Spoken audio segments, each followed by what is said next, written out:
ഇപ്പോൾ നമ്മൾ ഓർഡർ ചെയ്ത മട്ടൻ ബിരിയാണിയാണ്. ഡിണ്ടിക്കൽ തലപ്പക്കട്ടി ബിരിയാണിക്ക് ഇത്രയേറെ നെഗറ്റീവ് റിവ്യൂസ് ഉണ്ടോ?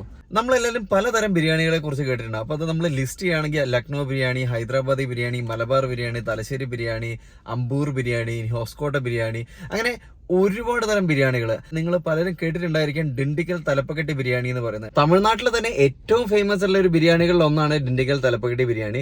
അപ്പൊ അത് കഴിക്കാൻ വേണ്ടിയാണ് നമ്മൾ വന്നിരിക്കുന്നത്. നമ്മളിപ്പോൾ ഉള്ളത് ഡിണ്ടിക്കലിലാണ്. തലപ്പക്കട്ടി ബിരിയാണിയിൽ ഒരുപാട് ബ്രാഞ്ചസ് പല സ്ഥലങ്ങളിലുണ്ട്. പ്രത്യേകിച്ച് ബാംഗ്ലൂരിലെല്ലാം ഇഷ്ടംപോലെ ബ്രാഞ്ചസ് ഉണ്ടെന്നാണ് എൻ്റെ ഒരു അറിവ്. തമിഴ്നാട്ടിലാണ് ഡിണ്ടിക്കൽ എന്ന് പറഞ്ഞ സ്ഥലം സ്ഥിതി ചെയ്യുന്നത്. അപ്പൊ ഡിണ്ടിക്കലിലുള്ള തലപ്പക്കട്ടി ബിരിയാണി എന്ന് പറയുന്നത് ഇവിടുത്തെ വൺ ഓഫ് ദ ഫേമസ് ബിരിയാണിയാണ്. മേ ബി പറയുകയാണെങ്കിൽ തമിഴ്നാട്ടിലെ തന്നെ ഏറ്റവും ഫേമസ് ബിരിയാണികളിൽ ഒന്നാണ് ഡിണ്ടിക്കൽ തലപ്പക്കട്ടി ബിരിയാണി. അപ്പൊ നമ്മളത് കഴിക്കാൻ വേണ്ടി വന്നിരിക്കുന്ന ഡിണ്ടിക്കലിൽ തന്നെയുള്ള തലപ്പക്കട്ടി ബിരിയാണിയുടെ ഷോപ്പ് തന്നെയാണ്. അപ്പോൾ ഇതാണ് ഇവിടുത്തെ ഒറിജിനൽ സ്റ്റോർ. അപ്പോൾ ഇതിന്റെ ഒരുപാട് ബ്രാഞ്ചസ് നമ്മൾ പലയിടത്തും കണ്ടിരിക്കാം. പ്രത്യേകിച്ച് ബാംഗ്ലൂരിലൊക്കെ ഒരുപാട് ബ്രാഞ്ചസ് ഉണ്ട് ഇതിന്റെ. അപ്പം എന്തൊക്കെയാണെങ്കിലും നമ്മൾ ഇതിന്റെ ഒറിജിനൽ സാധനം കഴിക്കാൻ വേണ്ടി വന്നിരിക്കുകയാണ് ഡിണ്ടിക്കലിൽ. ഈ നേരെ കാണുന്നതാണ് തലപ്പക്കട്ടി ബിരിയാണി കിട്ടുന്ന സ്ഥലം. അപ്പോൾ അതിന് മുമ്പാകും കാണാം. പക്ഷേ അതിന് മുമ്പ് ഇവരുടെ ഒരു പാർക്കിംഗ് തന്നെ കാണാം. വളരെ കവേർഡ് ആയിട്ടുള്ള നല്ല പാർക്കിംഗ് എല്ലാം അവൈലബിൾ ആണ്. ഞങ്ങൾ ലാസ്റ്റ് ടൈം വന്ന സമയത്ത് ഇവിടെ തിരക്ക് കൂടുതലായിരുന്നു. പക്ഷേ ഇന്നിപ്പോൾ വലിയ തിരക്കൊന്നുമില്ല. തിങ്കളാഴ്ച ആയതുകൊണ്ടായിരിക്കും. നമ്മൾ സേലം മധുര എക്സ്പ്രസ് ഹൈവേൻ്റെ ആ ഒരു ഫ്ലൈ ഓവറിന് താഴെ തന്നെയാണ്. അപ്പോൾ നിങ്ങൾക്ക് ഗൂഗിൾ മാപ്പിലൊക്കെ നോക്കിക്കഴിഞ്ഞാൽ കാണാം. അപ്പോൾ ഇതാണ് 1957 ഡിണ്ടിക്കൽ തലപ്പക്കട്ടി ബിരിയാണീൻ്റെ സ്റ്റോർ. അപ്പോൾ സ്റ്റോർ ഇപ്പോൾ എന്തായാലും ഈ ആ കാലഘട്ടത്തിലല്ല, ഒരുപാട് റിനോവേറ്റ് ഒക്കെ ചെയ്തതാണ്. പക്ഷേ അപ്പോൾ നമ്മൾ ഇതിനകത്ത് കയറിയിട്ട് ഈ ഒറിജിനൽ സാധനം കഴിക്കാൻ പോകണം. ഇവിടെ വെജ് നോൺ വെജ് എല്ലാം അവൈലബിൾ ആണ്. നമ്മുടെ അടുത്ത് വന്നായിരുന്നു നമ്മളെന്തെങ്കിലും നെഗറ്റീവായിട്ട് ഇടാനാണോ വന്നതെന്ന് അറിയാൻ വേണ്ടിയിട്ട്. അപ്പോൾ അങ്ങനെയൊന്നുമില്ല. നമ്മൾ എന്തായാലും കഴിച്ച് അതിൻ്റെ ഒറിജിനൽ റിവ്യൂ എന്തായിരിക്കും, അത് പോസിറ്റീവ് ആണെങ്കിൽ നെഗറ്റീവ് ആണെങ്കിൽ നമ്മളത് ഇടും. അപ്പം അത് ചോദിക്കാൻ വേണ്ടിയിട്ടായിരുന്നു വന്നത്. അത് ചെറിയൊരു ബ്ലോക്ക് വന്നത്. അപ്പോൾ ഇതാണ് നമ്മുടെ ഡിണ്ടിക്കൽ തലപ്പക്കട്ടി ബിരിയാണി. അപ്പോൾ നമ്മളത് കഴിക്കാൻ വേണ്ടി പോവാണ്. ഇവിടെ തന്നെ ചിക്കൻ വറുവൽ മസാല, കൊല്ലം ചിക്കൻ, അങ്ങനെ ഒരുപാട് വെറൈറ്റീസ് എല്ലാം ഇവിടെ അവൈലബിൾ ആണെന്ന് ബോർഡിൽ എഴുതി വെച്ചിട്ടുണ്ട്. ഇതാണ് ഇവരുടെ റിസപ്ഷൻ. അല്ലെങ്കിൽ ഇന്നിപ്പം വലിയ തിരക്കൊന്നും കാണുന്നില്ല, ഞാൻ ആദ്യമേ പറഞ്ഞു. കാരണം പുറമേ ഒന്നും പാർക്കിങ്ങിലൊന്നും തിരക്ക് കണ്ടില്ല. പക്ഷേ നല്ല റിസപ്ഷനാണ്. ഇപ്പം നമുക്ക് ഈ ഒരു സൈഡിലും ഒരു ഏരിയ ഉണ്ട്, ഡൈനിങ് ഏരിയ. അതേപോലെ ഈ ഒരു സൈഡിലും ഉണ്ട്. ഇപ്പം കഴിഞ്ഞ തവണ ഞാൻ വന്ന സമയത്ത് എല്ലായിടത്തും നല്ല തിരക്കായിരുന്നു. അതേപോലെ തന്നെ ഇവിടെ സെൻറ്റർ നല്ലൊരു സ്റ്റാച്ചു എല്ലാം വെച്ചിട്ടുണ്ട്. അപ്പോൾ ഇതാണ് ഇവിടുത്തെ വെറൈറ്റീസ്. അപ്പോൾ നമുക്കിവിടെ ഓരോന്നോരോന്ന് എണ്ണി പറയാൻ ചിക്കൻ ബിരിയാണി ഉണ്ട്, അതേപോലെ നായിഡു ബിരിയാണി ഉണ്ട്, ഗുലാബ് ജാമുൻ ഉണ്ട്. അപ്പോൾ ബിരിയാണി വിളമ്പുന്നതെന്ന് വെച്ചാൽ ഒരു ഇലേൻ്റെ ഷേപ്പിലുള്ള പ്ലേറ്റിലാണ്. അപ്പം ഇലേൻ്റെ ഷേപ്പിലുള്ള പ്ലേറ്റ് അടിയിലുണ്ട്. അതിൻ്റെ മുകളിൽ തന്നെ ഒരു വാഴയിലയും അവർ വേറെ വെച്ചിട്ടുണ്ട്. ബിരിയാണി ഇപ്പോൾ വരാൻ വേണ്ടി വെയിറ്റ് ചെയ്യാണ്. 5 മിനിറ്റ് കൊണ്ട് വരുമെന്നാണ് പറഞ്ഞത്. ഇപ്പോൾ നമ്മൾ ഓർഡർ ചെയ്ത മട്ടൻ ബിരിയാണിയാണ്. മട്ടൻ ബിരിയാണീൻ്റെ കൂടെ വേറെ എന്താണെങ്കിലും സാധനങ്ങൾ തന്നിട്ടുണ്ട്. ഇപ്പോൾ സലാഡ് 2 സലാഡ് കൊണ്ടുവന്ന് വെച്ചിട്ടുണ്ട്. ഒരു ബിരിയാണിയുള്ളൂ, പക്ഷേ ഇതാണ് ക്വാണ്ടിറ്റി വരുന്നത് വിത്ത് ഒരു മുട്ട. ഇപ്പോൾ മട്ടൻ ബിരിയാണീൻ്റെ കൂടെ മുട്ട വരുന്നുണ്ട്. നമ്മളെന്തായാലും ഇത് കഴിച്ച് നോക്കാം എന്താണെന്നുള്ളത്, എന്നിട്ട് അഭിപ്രായം പറയാം.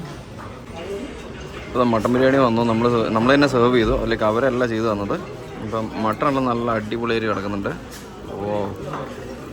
ഈ ബിരിയാണീൻ്റെ അടുത്ത് നിൽക്കുമ്പോൾ കിട്ടുന്നൊരു മണമുണ്ടല്ലോ, അത് ഭയങ്കര രസമെന്ന് വെച്ചാൽ ഭയങ്കര രസം. നമ്മൾ ഒന്നാമത് വിശന്നിരിക്കുകയാണ്. അപ്പോൾ വിശന്നിരിക്കുമ്പം ഇത് അധികം നേരം വെച്ചുകൊണ്ടിരിക്കാനും പറ്റില്ല. അപ്പോൾ എന്തായാലും ഇത് കഴിച്ചിട്ട് എൻ്റെ അഭിപ്രായം പറയാം. ഇവിടെ നല്ല സലാഡൊക്കെയാണ്. സലാഡും കൂട്ടി പൊളിയാണ് സാധനം. പിന്നെ നമ്മൾ മട്ടൻ ചോദിച്ചപ്പോൾ മട്ടൻ എല്ലുള്ള പീസ് കഴിച്ചു. അപ്പോൾ എല്ല് കുറച്ച് കൂടുതലുണ്ടായിരുന്നു. വേറെ കുഴപ്പമൊന്നുമില്ല, പക്ഷെ നല്ല ടേസ്റ്റ് ഉണ്ട്. അടിപൊളി സാധനം. ഡിണ്ടിക്കൽ തലപ്പക്കട്ടി ബിരിയാണിക്ക് ഇത്രയേറെ നെഗറ്റീവ് റിവ്യൂസ് ഉണ്ടോ? ഞാനിവിടെ വന്ന് വീഡിയോ എടുക്കുന്ന സമയത്ത് എന്നോട് ചോദിച്ചു ഇത് എന്തിനാ വീഡിയോ എടുക്കുന്നതെന്ന്. അപ്പം ഞാൻ പറഞ്ഞു യൂട്യൂബിൽ ഇടാൻ വേണ്ടിയിട്ടാണെന്ന്. അപ്പം അത് പറഞ്ഞപ്പോൾ അവർ പറഞ്ഞു ലൈക്ക് നെഗറ്റീവ് റിവ്യൂസ് ആണോ നിങ്ങൾ ഇടാൻ പോകുന്നത്. ഞാൻ അതിൻ്റെ അകത്ത് കയറി ഭക്ഷണം കഴിച്ചിട്ടൊന്നുമില്ല, ജസ്റ്റ് ഡയറക്റ്റ്ലി പോയത് മാത്രമേ ഉള്ളൂ. പക്ഷേ അവർ പറഞ്ഞു ഒരുപാട് പേര് വന്നിട്ട് വ്ളോഗ് ചെയ്യുന്നുണ്ട്, അവരെല്ലാം നെഗറ്റീവ് റിവ്യൂസ് ആണ് ഇടുന്നത് എന്നുള്ളത്. എന്ത് കാരണം കൊണ്ടാണെന്ന് അറിയില്ല. എനിക്ക് എന്തായാലും ഭക്ഷണം ഒരുപാട് ഇഷ്ടപ്പെട്ടു. അപ്പം ഡിണ്ടിക്കൽ തലപ്പക്കട്ടി ബിരിയാണി അതിൻ്റെതായ ടേസ്റ്റ് ഉണ്ട്. അപ്പോൾ അത് ഇഷ്ടപ്പെടാത്തവരുണ്ടെങ്കിൽ സ്വാഭാവികമായിട്ട് അവർ ചിലപ്പോൾ നെഗറ്റീവ് റിവ്യൂസ് ഇടുന്നുണ്ടാവും. പക്ഷേ അവർ വന്ന് നമ്മുടെ അടുത്ത് റിക്വസ്റ്റ് ചെയ്യാണ് അങ്ങനെ ചെയ്യരുത്, അങ്ങനെ നെഗറ്റീവ് റിവ്യൂസ് ഉണ്ടെങ്കിൽ നിങ്ങൾ പെർമിഷനൊക്കെ വാങ്ങിക്കണം. ഞാൻ ആരോട് പെർമിഷൻ വാങ്ങിക്കണേ നെഗറ്റീവ് റിവ്യൂസ് ഉണ്ടെങ്കിൽ? അപ്പം അതെന്തായാലും ലോജിക്കലായിട്ടുള്ള ഒരു കാര്യമല്ല. പക്ഷേ എന്തായാലും നമ്മൾ ഡിണ്ടിക്കലുള്ള ഈ തലപ്പക്കട്ടി ബിരിയാണി കഴിച്ചിട്ട് നമുക്ക് നെഗറ്റീവ് റിവ്യൂസ് ഒന്നും ഉണ്ടായില്ല. ബില്ലിങ്ങിന്റെ സമയത്ത് കുറച്ച് സമയം എടുത്തു എന്നല്ലാതെ വേറൊന്നുമില്ല. അത് അവിടുത്തെ ചെറിയ തിരക്ക് കാരണമാണ്. അപ്പോൾ വലിയ തിരക്കാണെങ്കിൽ ബില്ലിങ്ങിന് ചിലപ്പോൾ കൂടുതൽ സമയം എടുത്ത് തന്നെയെന്ന് മാത്രമേ എനിക്ക് തോന്നിയിട്ടുള്ളൂ. അല്ലാതെ വേറെ യാതൊരു നെഗറ്റീവ് റിവ്യൂസ് ഇടേണ്ട ആവശ്യമില്ല. അപ്പം ചിലപ്പോൾ റീച്ച് കിട്ടാൻ വേണ്ടി ആരെങ്കിലും നെഗറ്റീവ് റിവ്യൂസ് ഒക്കെ ഇടുന്നുണ്ടെങ്കിൽ അവർ ഇങ്ങനെ നെഗറ്റീവ് റിവ്യൂസ് ഇട്ട് റീച്ച് കിട്ടുന്നതല്ലാതെ മറ്റെന്തെങ്കിലും പോകാൻ വഴി നോക്കുന്നതായിരിക്കും നല്ലത്. കാരണം ഇതൊരു ശരിയായ പരിപാടി അല്ലെന്ന് എനിക്ക് തോന്നുന്നത്. പക്ഷെ എന്തൊക്കെ പറഞ്ഞാലും ലൈക്ക് അവരുടെ സർവീസും കാര്യങ്ങളെല്ലാം വളരെ നല്ലതായിരുന്നു. ഞാൻ പറയില്ല അത്രയും സൂപ്പറാണെന്ന് എന്തായാലും പറയില്ല. പക്ഷെ എന്തായാലും സാറ്റിസ്ഫാക്ടറി തന്നെയായിരുന്നു അവരുടെ ആ ഒരു സർവീസും കാര്യങ്ങളെല്ലാം. ഈവൻ ബിരിയാണി പോലും വളരെ നല്ല ബിരിയാണി ആയിരുന്നു.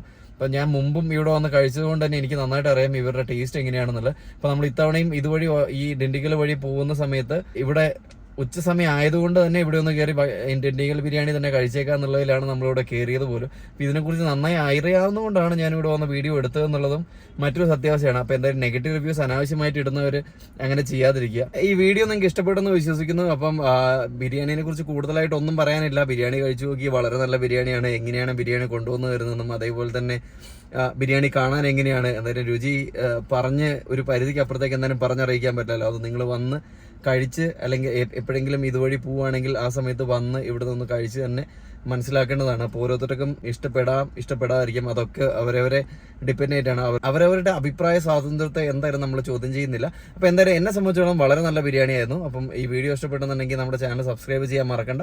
Thanks for watching.